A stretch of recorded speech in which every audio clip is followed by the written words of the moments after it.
Magandang resulta, tatlong bagong pambato ni Coach Tim sa Hinebra ating tatalakayin at veteran Pinoy import at former PBA superstar Alex Cabagnot kinuha bilang import sa KBL. Yan nga ang ating mga tatalakayin.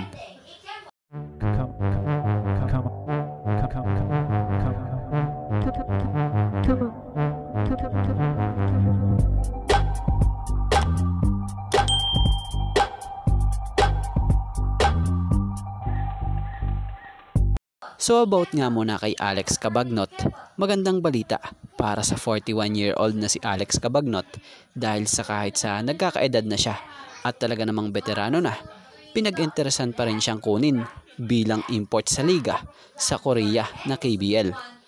So kinuha si Alex Cabagnot ng team ng Goyang Sono Sky Gunners bilang kapalit na injured Pinoy import rin na si Joshua Torralba. Tulad ni Torralba, isang former PBA player din itong si Alex Cabagnot at hindi lang pala basta former PBA player itong si Cabagi. Isa nga itong former PBA star guard sa PBA. Kung titingnan nyo edad lang ang tumatanda kay Alex Cabagnot. Pero yung galawan or skills na to, pangkabataan. Maligsi pa at talaga namang deadly shooter pa. Bukod dyan, nasa sa kondisyon pa. Kaya naman, abangan si Alex Cabagnot para sa team ng Goyang Sono Sky Gunners sa liga sa KBL. So bago nga po tayo magpatuloy, baka naman po pwedeng maka-request po sa inyo kahit isang like lang po. At kung di po makakaabala, pakisubscribe naman din po. Maraming salamat po. So proceed na tayo about dito sa tatlong magiging maaaring bagong pambato ni Coach Tim sa Hinebra, na nung binigyan niya ng minuto sa court, talaga namang nag-step up at ipinakitang malaki ang silbi na rin nila para makakuha ng spot sa rotation ng Hinebra.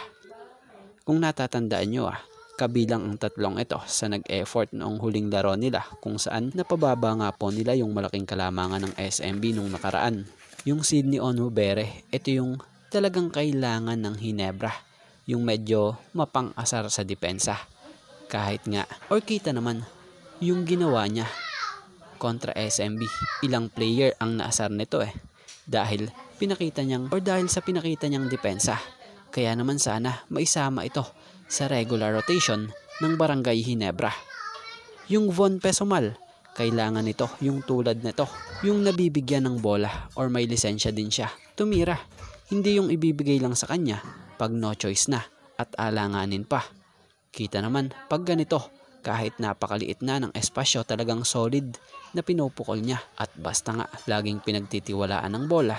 Ayun, kita nyo naman ang resulta. Panigurado ang ganda ng kanyang kumpiyansa. Bawat bitaw, walang pag-aalinlangan. Yung Ralph ko, napakahusay sa pwestuhan. Napakasipag at napakautak na rookie. Bukod sa magandang footwork niya inside, ay may shooting pa ito outside. Ang kailangan lang din talaga nito ay yung maayos na decision making. Kaya naman para sa opinion natin looking forward tayo sa tatlong to na mabibigay or mabibigyan pa sila ng mas mga magaganda pang minuto nitong si Coach Tim para sa Hinebra.